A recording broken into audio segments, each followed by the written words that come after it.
Welcome to Adoption Matters, a podcast with real people sharing real stories and getting real about adoption from all three perspectives of the adoption triad. I'm Coach Sally Ankerfelt, and I'm here along with Coach Sharon Butler-Obazee and Coach Gail Swift. We will be co-hosting today. We will be missing Coach Kim Noeth and Coach Susan, who are unable to be with us today. But today we have a really exciting episode for you. We will be presenting our second annual Shaping the Future Award. And today we want to uplift efforts that people, individuals, or organizations are doing to encourage dialogue across the adoption constellation. Because we at Growing Intentional Families Together know that a fuller view of adoption complexity does give us a more complete picture of the adoption experience. So when we see adoption more completely, we know that relationships can be strengthened and people can really grow in their understanding of each other. Especially for us, it's the understanding of the adopted person's experience, which is front and center as we think about our relationships within the adoption constellation. So this is why we have Shaping the Future Award, people who are wanting to uplift and committed to a dialogue across the adoption constellation. And so this year, we did some research and also know Marcie Keithley from some of us do from personal experience. We are so happy and proud to present Marcie with this award. And Gail, I will give it to you to present the award. I hope you got the box with the award in it, Marcie. I did. Okay, I good. didn't open it. I trimmed the tape off a little bit so it'd be easier to open, but yes. Okay, well, we hope you will enjoy opening it. So the Shaping the Future Award 2025 is given to Marcie Keithley, co-founder of Indiana Adoptee Network, for her longstanding work on behalf of adoptees, her commitment to healing, awareness, and communication, her pioneering role in the effort to secure equal access to records, her leadership at NAAP, nurturing its commitment to unity, diversity, and education, her ongoing efforts to provide competent support to adoptees and the adoption community, and her development of the concept of the shoebox effect, outlined in her book of the same name, which many birth mothers find especially helpful. Congratulations, Marcie. Thank you so much. I also enjoyed your children's book. Oh, Frankie and Friends, absolutely. Yes. So should she open her mysterious box now? Sure. Have you got it handy? Yes. Oh gosh, it's going to take you a while. That's really packed in. Yeah, like I said, there's a lot of tape on this. So I cut the edges off. Oh, good. Hopefully it arrived intact. We need a drum roll and some confetti. Right. I know. Here we go. Well, while Marcie's doing that, Gail gave you a pretty good review of your bio. You've also written other books, right, Marcie?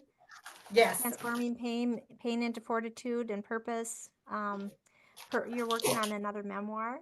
Is that right? Beautifully Yes. Broken. And you have a diary of NPE, a DNA surprise. So lots of wonderful things you're doing. Thank you.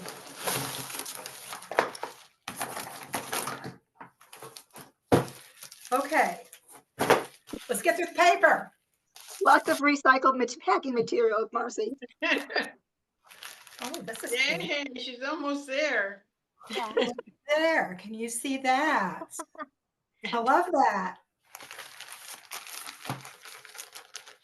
Nice paper. Yeah. I don't know who packed that. It must have been Gail. It must have been Gail. Speed of recycling. I don't know where you found a paper like that, but that was really interesting. I forgot the name of the company where I got it. Oh my goodness. I'm all about keeping things safe, Marcie. It's really safe. It's even safe from Marcie. Wow. Thank you, ladies, very much. Oh, You're wow. welcome. Thank you. Good. It arrived intact. What an Oh, honor. congratulations, You know, Marcie. thank you. I have to accept this award, I have to go and mention, my organization. This is for all of us. That wasn't just started by me. It was started by myself and Jennifer Falsing. She's my right arm. And this is just really special. And I'm really honored to accept this on behalf of our organization. So thank you. Well, We really appreciate all your hard efforts. yes, yes. Well, NAAP is a portion of it, but then your story and what you bring to the table and your experiences and your writing, that's a big portion too. I mean, basically we selected you because of all your work, and NAAP certainly is a part of that, Yes. window. But there's much, much more, which I can't wait to talk about. Sally, did you have anything else you wanted to contribute regarding Marcie? Just to say congratulations, and we are, like Sharon said, we're looking forward to hearing more from you. I think Sharon's got one of the first questions to bring to you, and we'll just take it from there.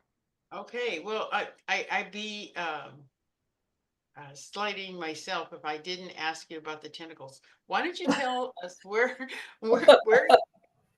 you compared to where you were before when we interacted? And thank you, Marcie, for having me on as a guest on Oh, the you're welcome. You're welcome on Adoption Happy Hour. Yes. Yes. Yeah. So, since we've had a chance to talk, I mean, what's been going on? Bring us up to date. Okay, so bringing us up to date, but we'd have to go back to November of 2023. So I think that's when I had my DNA surprise. If it's okay, I'll start from there. Sure. So most of you know, I'm a birth mom in reunion since 2008, and I've been in the adoption community since 2009. So that's quite a few years, right? To meet adoptees from all over the world, birth parents, adoptive parents, and the connections of, can you help me find my family? Or how do I approach my birth mom? I found my birth mom. I don't even know where to start. I mean, phone calls, letters, texts, and I've been talking to people for a long, long time, helping adoptees. So imagine my surprise when my brother calls me and all he wants to do is this little simple DNA test so we can get more relatives. He's been doing our family genealogy for years. And I kept saying, I don't know why I'm even doing this, but I'll do it. But I'll just give you my credentials and you go in and have at it. I'm too busy. So 2 months later, he calls me and he lives in Cincinnati and he came to my home and he sat on my couch and he made a big deal of coming to see me. And he set me down on the couch and held my hands and said, Marcie, I don't know how to tell you this. You're my sister. I love you. I will always love you. Hold on to me. This is going to hurt. And he started to cry. And then he leaned in and he said, Dad is not your dad. And I laughed at first. I'm thinking, what's he talking about? My brother doesn't know anything about DNA. He knows genealogy, but he doesn't know that much about it. I need to, rely on my people like Jennifer Falsing and Beth Sturry, that Kara Rubenstein, all these people that do this every day and read DNA. So he kept saying, no, it's true. It's true. I waited all this time. So anyway, I got them on the phone.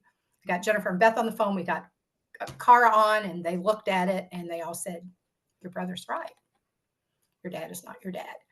Now, I say that because I just felt sucker punched, like somebody knocked the wind out of me. Like, how can I be 68 years old and not know this? And how can I have been in the work in the trenches with adoptees and birth parents all this time, and it happens now? And if for those of you that read my book, my mother leaves the home when I'm 5 years old. So, and my father remarries, or my raised father. So all my life, I was raised by non-biological people, just like an LDA, just like an adopted person.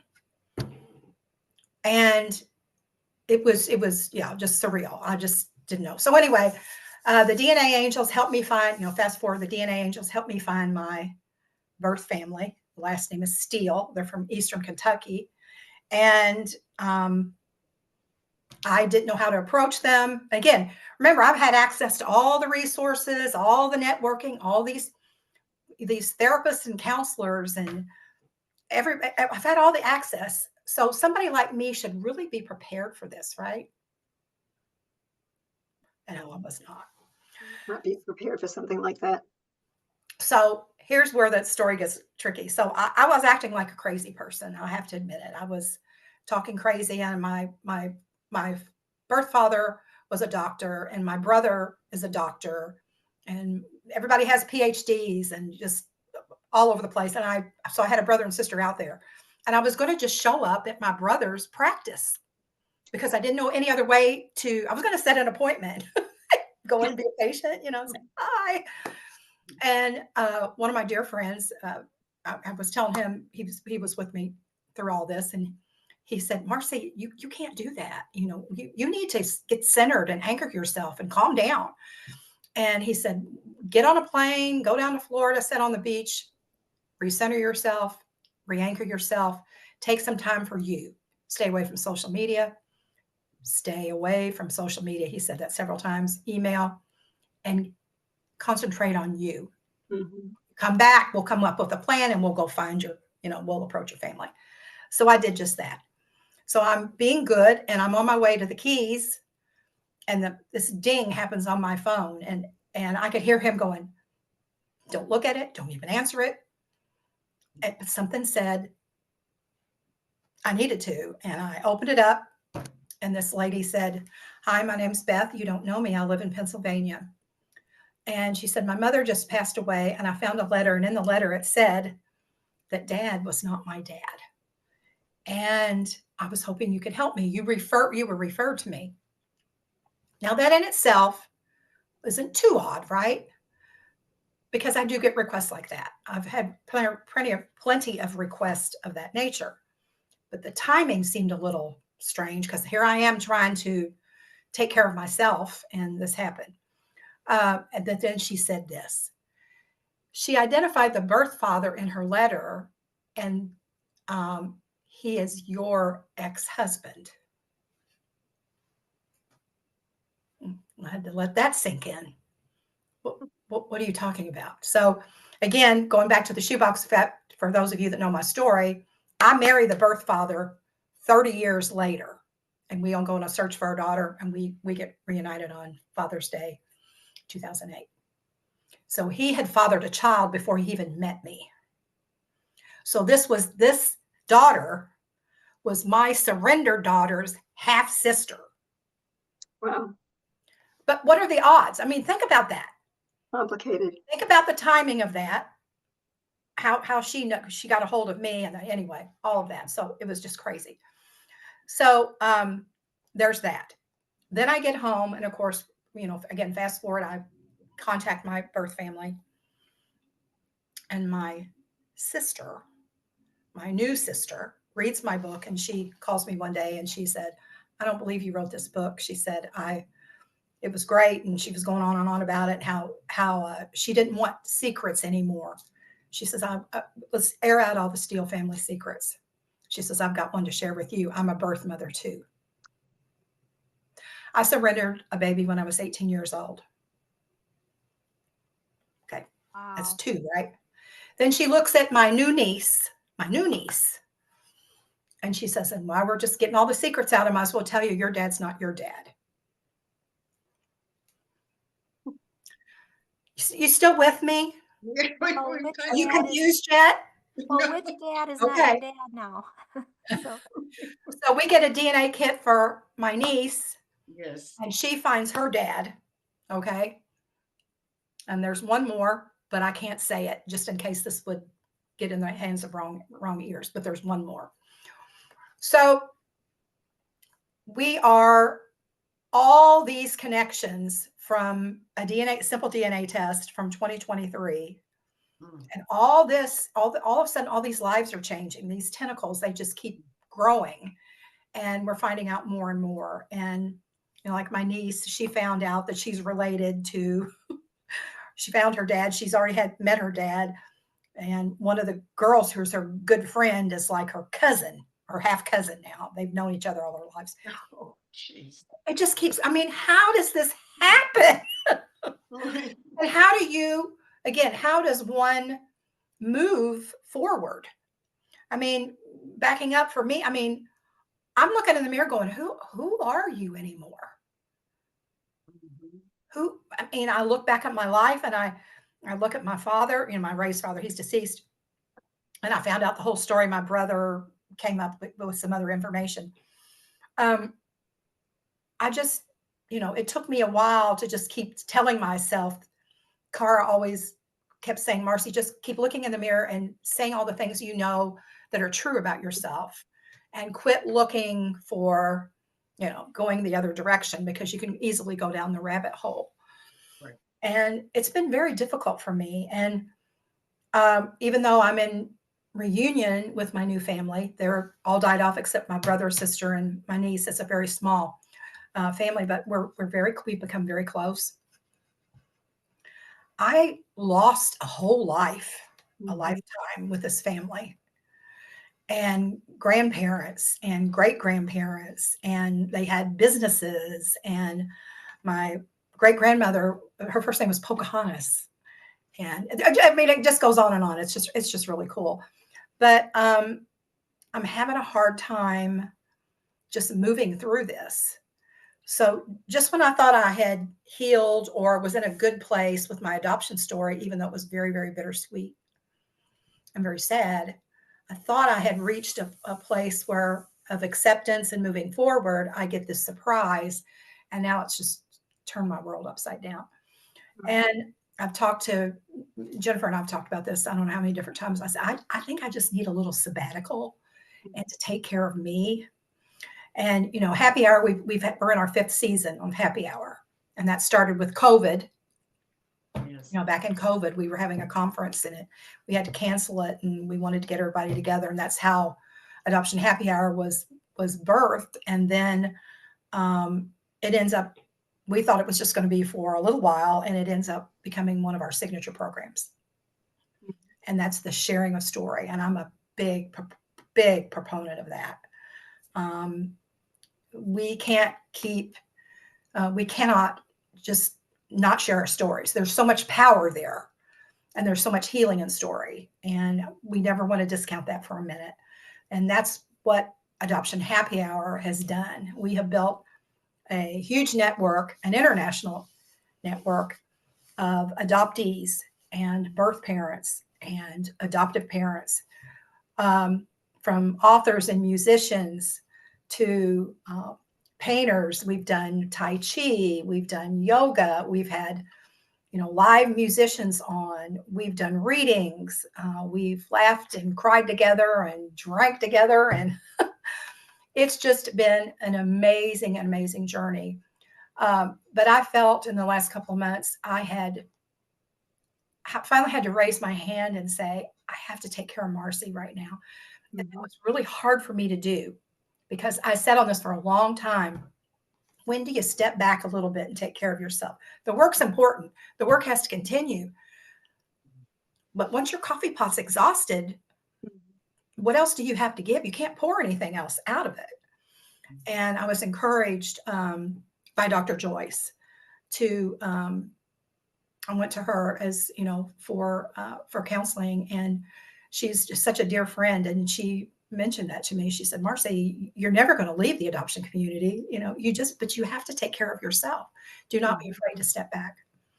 So I took a couple of steps back, and for 6 months, I allowed an adoptee who I knew could slide in and take over the show until I returned. And that's working out really well. But self-care, that's a topic for a whole nother show, right? Mm-hmm. Think about that. It really is, because it's really hard. We're out here, we're trying to help others. And sometimes we neglect ourselves. And so that's been challenging for me, but that's kind of where I'm at right now. And I have taken some time to start my next memoir, as Sally mentioned. Beautifully Broken, Diary of an NPE, a DNA Surprise, and pick up where the shoebox effect left off.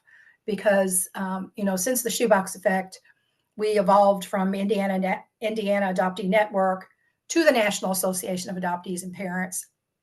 And then fast forward to today. So it'll be interesting. And I don't think I shared this with all of you before, and I'd like to mention that too, is, do you remember when my former husband and I legally adopted our surrendered daughter? You probably remember that.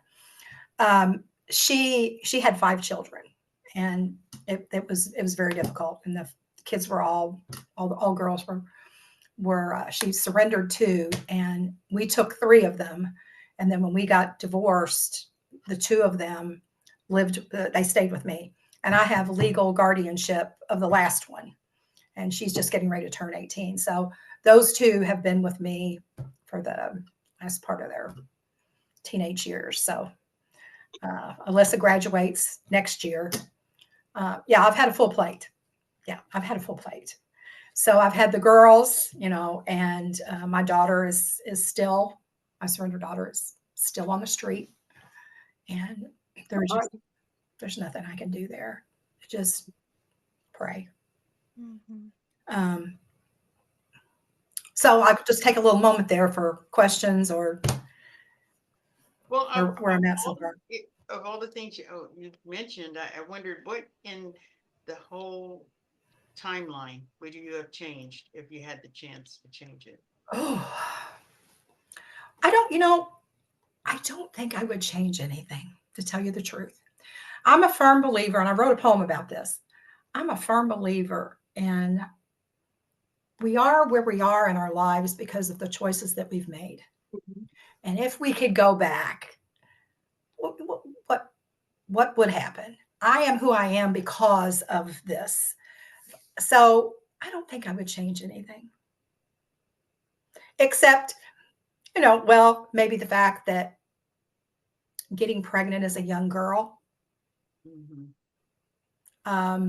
not being educated, not being informed of the trauma of adoption, not being having supportive parents or a close family friend. I mean, I was just basically shunned. No one wanted to do anything other than don't come home with a bastard child.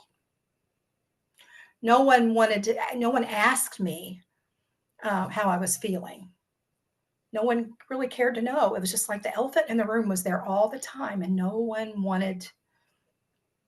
And that affected my entire life. For sure. I'd already had my mother leave me at 5, and that was traumatic enough. That abandonment is still with me to this very day, the trauma of abandonment. And then for no one to be there for me when I was my most vulnerable and most, young. And then just to be told that I was, the doctor, again, my doctor's the one that solicited me for adoption and then takes my child and sells her to a couple he went to college with, who probably never should have been parents. And my daughter wasn't given a better life. She was fed. She had a roof over her head. She was given resources. But did she really get the love and security that I thought she would get? She did not. And we all know, in adoption, it's a different life. It's not a guaranteed life. We say this all the time. And if someone had told me back then, like, Marcie, this may be you today, but this isn't going to be you next year and 2 years. I mean, simple things like that, right? And that's where the whole shoebox effect came in. I mean, I remember that day in my sister's house, when I ran away from the Thanksgiving table because nobody said, I just come home from the hospital with no baby. And they're talking about the holidays like any other time. And I'm like raging inside for someone to hear me and go, it's okay. Come here. How can I support you? Do you just need a hug? What do you need? And I remember running up the stairs and just throwing myself on the bed going, how am I going to get up tomorrow and face myself? How am I going to start a career and and have a life. I just handed my baby away to strangers. Who the hell does that? Someone with absolutely no resources, and the complete absence of compassionate witness. No, nothing. Yeah. And It's that's hard. and that's when I wrote her a little poem, and I started throwing things in a shoebox. I was so naive, but that was my own way of trying to protect my heart and live and survive, was to take all the pain and all that emotion and put it in a box and tie it up and just forget it ever happened. Because I knew it was never going to leave me. So if it was going to leave me, it wasn't going to manage my life. I was going to manage it by sticking it in a box. Then when I wanted to feel the pain, I could open it and give myself that time to grieve and process. But then I was done. I could put it away. That's how I survived when I was young. So, Sharon, to answer that question, it's probably I wouldn't be a candidate to do that, but Wow. For coping mechanisms. And yeah. that In the last couple minutes, if you could say one thing to the adoption community, and I might even add, which part of the adoption community would you want to say something to, and what would it be? Well, thank you for that question. You know, the adoption community saved my life when the reunion went south, and my husband, my daughter's father, left, and she left, and I realized there was no fixing this family. Okay, it was over, and I tried everything. So I was in a very, very dark place. They literally saved my life. I took that loss and that grief and I channeled it into just the work, because I couldn't save her. I could save me, right? I could take care of me. And there were others out there that I know that needed help too. So why not put it into the work instead of staying in that dark place? So my thank you is to the adoption community, because they saved my life. And the moms did too. I mean, as my relationships grew and the networking continued throughout the years, I got a solid base of moms. You know, when you first start out, you don't really know anybody. You think you're alone in all this. But, you know, moms, absolutely. But the adoptees, they always teased me and said, we forget you're not an adoptee, Marcie, because you've been with us for so long. And, you know, again, I thought, because I was, you know, I was kind of like, I called myself kind of like an adoptee light, because I was raised by, well, of course, it's my raised father now, and a stepmother. So I wasn't raised by my mother. So I understood that love, you know, I got that. But yeah, I would say thank you. And I love them. And I'm so thankful that I have this community. Yeah, that mutual support was wonderful. Yes. Yeah. And I, hearing this from the adoptive parent perspective, if I were an adoptive parent listening to this, I would be taking away, like Gail said, and you just said, the importance of making sure that we nurture community for our kids, that we don't not talk about things, but not only that, but we reach out, even I'm going to make up even when kids are young, and make sure that there's a supportive community of people going through life with similar birth trauma, pre-birth trauma, that they can find each other and be supportive, and that adoptive parent embraces that and isn't afraid of it or threatened by it. Right. Yeah. And, you know, if I can just say, add a little thing to that, Sally. Yeah. For the adoptive parents, I co-wrote Frankie and Friends Talk Adoption. I just want to mention that a little bit, because this is good for the littlest adoptee.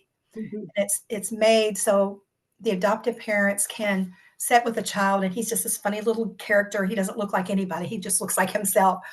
But that you can, you know, these children are having feelings and they can't articulate them. They feel yucky, they feel icky, they feel sad, but they don't know why. So it is the adoptive parents' charge, even for the littlest adoptee. The reality is they're going to have problems. They're going to have issues. They're going to have questions. So set that tone as soon as you can for there isn't any question that you can't ask. Do you need, I mean, it could be something as simple as that little child coming up to their parent then and saying, Mommy, I need to have a Frankie talk. Make it that simple. And do your own Frankie talk. But that atmosphere of that openness that the child feels that they can come to them and say anything what they're feeling or not feeling. So that's why that book was written. And we wanted to reach the littlest ones. And then something, you know, we've always talked about at NAP, I'd still love to do this, is have some type of mentorship for teens, adopted teens, where they could have a adopted person be a buddy. Mhm. When they don't really want to say something maybe to their family, right? Right. They would talk to it. Have you ever felt this way? And you know how, I just think how powerful that could be to relate to a teen if there was some type of a program. That's like on our little to-do list, but I think we should have more conversations about that. But any resources that we can give the little ones, the teens, the preteens on up, it's the openness. It's the secrecy and the playing as if, which make things even more difficult. Mm-hmm. It is. Yep. And I know Gail has always promoted this as well, that idea that books can really be that bridge for kids and adults too, but especially young kids, to open the conversation. And that idea of sort of that third person, that Frankie conversation that provides some safety, talking through an imaginary, fictional, helps kids, I think, also express, within a safe environment, and the parent really listening carefully to what they're hearing in those conversations. They're tough conversations, but they can be so helpful to the littlest adoptee. Yep, leaning in and recognizing that our kids will feel pain around this. We're not going to be able to shield them from this pain, and not talking about it or trying to say, oh, it's okay, or any kind of platitude like that does not really make it better. But being open to hearing is what can help more than anything. And so we almost have to suppress our instinct to try to shield from pain, because this pain's already there, and it's already there. Need to be able to honor that. Mm-hmm. Yeah, if we try to suppress those conversations, we're really shielding ourselves as adoptive parents from uncomfortable conversations, but making it much more difficult for our children. Yeah. Well, Marcie, this was wonderful. Mm-hmm. And I would love to talk even more. I mean, we could talk a lot, because you've got so many. When we think of the tri-relational perspective, meaning talking with all three parts of the triad, you have that internally as well. So, I mean, you add another layer of wisdom to that idea of being in communication with all parts. And that is a wisdom that I appreciate you bringing forward today, and the honesty and openness around where you've been and where you're going. It'll be fun to see this memoir that's going to come out. Is it coming out soon, or is there a date? No date yet. I mean, the first one took me 10 years to write. So I'm like, I'm not going to take 10 years to write another book. I'd like to really get it done in the next couple of months. But I'm just going to go where the story is going to lead me to. So I was always saying I never could find a place to end the shoebox effect. And then it finally came to me. And so, but the story really hadn't finished itself. It had to breathe. It took on a life of its own when I was writing. And now when I look back, I go, my story had to wait 10 years before it was written. Yeah. So, but this one, oh, please, dear God, no. Right. No. Sharon, anything else from your end before we wrap up today?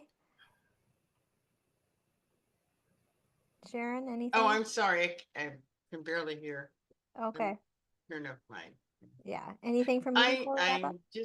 I'm just so glad that Marcie could come on and begin to unravel some of these events that you've had, the milestones that you've had in your life, because, we all get a chance to learn from each other, and even though we don't realize it, is our words sometimes are supportive to another person. Yes. So hearing you talk about yourself, it just makes me think about events that happened in my life, and it's kind of comforting to know that someone else is having the same kind of journey that you've experienced. And So it's very interesting too that this is a final thought of mine, that especially for those individuals who aren't used to sharing their story or telling their story, that I was one of those for the longest time. But the more you share story, all of a sudden you're not in your story anymore. Mhm. You're standing on it. You're not the victim anymore. Yeah. And you're extending that hand, that baton, you're passing it off because someone resonates with that. And you're giving them that inspiration, that hope that, they can continue their own personal walk. I found that it just took me a while. And then finally, when I did, it was like I was just keeping myself the victim in it the whole time. And, but anyway, that's kind of how I feel about it. But Well, thank you again, Marcie, and congratulations For sure. on the thank award. you, ladies. And we wish you the best. I'm going to close it off here with just a basic thank you for listening. For everybody who's out there listening to this, Adoption Matters. Once again, we're a podcast that shares. I think today is a great example of that. Real people, real talk, real stories, getting real about adoption. If you'd like more information about our company, Growing Intentional Families Together, we are an adoption coaching firm, and how our coaches can help you and your family. Certainly, you can sign up for a free coaching consultation at our website, which is listed in the podcast, giftfamilyservices.com. We've enjoyed being with all of you listeners today. We invite you to join us again next time for another episode of Adoption Matters. Have a great day. Thank you, ladies. Thank you, Marcie.